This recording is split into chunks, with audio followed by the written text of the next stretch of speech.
تہجد اللہ کی لاڈلی عبادت ہے۔ جو اس عبادت تک پہنچ گیا وہ اللہ کا لاڈلا ہے، اور اللہ کیسے اپنے لاڈلے کی دعا رد کر سکتا ہے؟ جب تہجد کی دعاؤں میں رونے سے بھی دعا کی قبولیت میں تاخیر ہو رہی ہو تو مت سوچیں کہ آپ کی دعا قبول نہیں ہوئی۔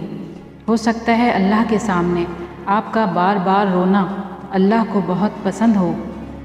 یہ سوچ کر کہ اگر تم اس غم سے نہ گزرتے تو سکون تک نہ پہنچ پاتے، تو تم اپنی محبت نہ کھوتے، تو اللہ کی محبت کبھی نہ سمجھ پاتے۔ مصلحت تب تک سمجھ نہیں آتی جب تک تم اس پر صبر نہیں کر لیتے۔ انسان تکلیف پہنچنے پر فوراً مایوس ہو جاتا ہے۔ اللہ کے مخلص بندوں کا حال اس سے مختلف ہوتا ہے۔ وہ تو دنیا کے طالب نہیں ہوتے، ان کے سامنے ہر وقت آخرت ہی ہوتی ہے۔ دوسرے وہ لوگ جو تکلیف پہنچنے پر بھی اللہ کی رحمت اور فضل سے نا امید نہیں ہوتے۔ وہ جانتا ہے کہ دنیا کی کمی بیشی اللہ کی محبت یا ناراضگی کی علامت نہیں ہے، بلکہ اللہ صرف آزماتا ہے کہ ان کی نعمتوں کا شکر کون ادا کر رہا ہے اور تکلیفوں میں صابر کون ہے۔ بے شک اللہ کی رحمت نیک لوگوں کے قریب ہے۔ ہے ہماری دعائیں کیوں قبول نہیں ہوتیں؟ کیونکہ ہم اس طرح سے نہیں مانگتے جیسے مانگنے کا حق ہے۔ حیرانگی ہوتی ہے بعض لوگوں کو دیکھ کر جو مایوس ہو جاتے ہیں، اور پھر میرا جی چاہتا ہے کہ میں ان سب لوگوں سے پوچھوں کہ کس سے مایوس ہو؟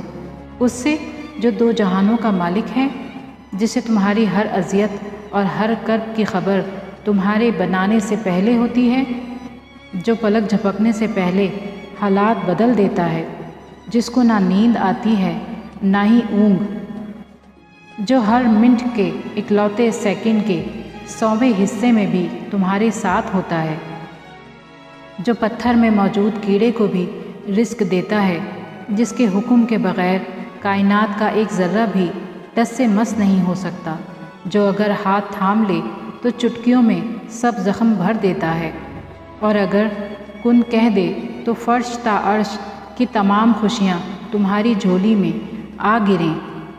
کیوں مایوس ہوتے ہو؟ اس ذات سے اس دنیا میں کچھ بھی ایسا نہیں جو دعا سے نہ مل سکتا ہو، اور وہ جو اس چونٹی کی تکلیف سے بھی واقف ہے، پھر وہ کیسے ممکن ہے کہ اسے تمہارے کرب کی خبر نہ ہو؟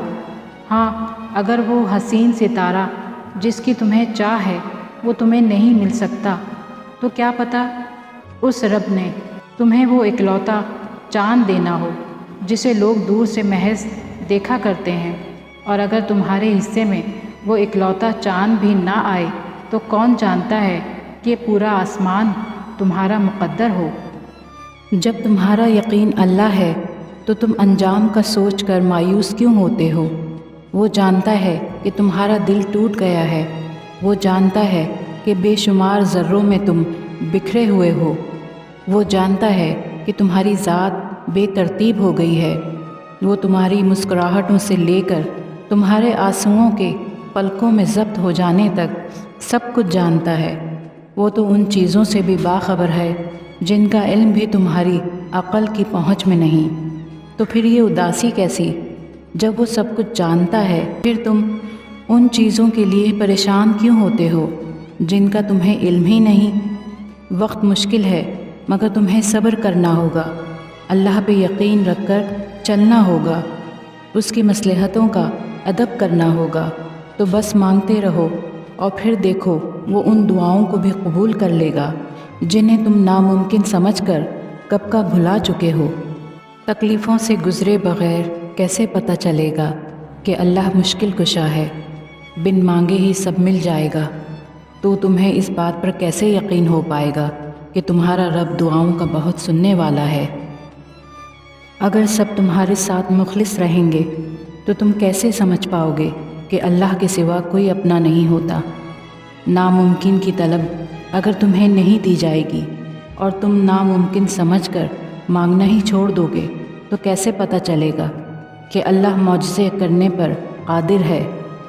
سنو، تم انسان ہو، اس قابل نہیں ہو کہ اس کی مصلحتوں کو سمجھ سکو، تم ہر حال میں اس پر یقین رکھا کرو۔ تمہارا رب وہی ہے جس نے سمندر کے بیچ سے موسیٰ کے لیے راستہ نکالا تھا، ابراہیم علیہ السلام کو آگ پر اور یونس علیہ السلام کو مچھلی کے پیٹ میں محفوظ رکھا تھا۔ ہاں، تم ابراہیم، موسیٰ اور یونس نہیں ہو، مگر تمہارا رب وہی ہے جو ان کا تھا۔ یہ جو ہمارا نفس ہے نا، یہ کئی بار ہمیں گناہوں پر اکساتا ہے۔ اس پر کنٹرول کرنا سیکھیں، کیونکہ لذت تو ختم ہو جاتی ہے مگر گناہ ہمارے اعمال میں لکھ دیا جاتا ہے۔ جب بھی نفس غلط کام کرنے پر اکسائے تو فوراً لا حول ولا قوت الا باللہ پڑھا کریں، اور کثرت سے استغفار بھی اور دعا بھی کیا کریں کہ اللہ پاک ہمیں ہر غلط اور گناہ سے دور رکھے۔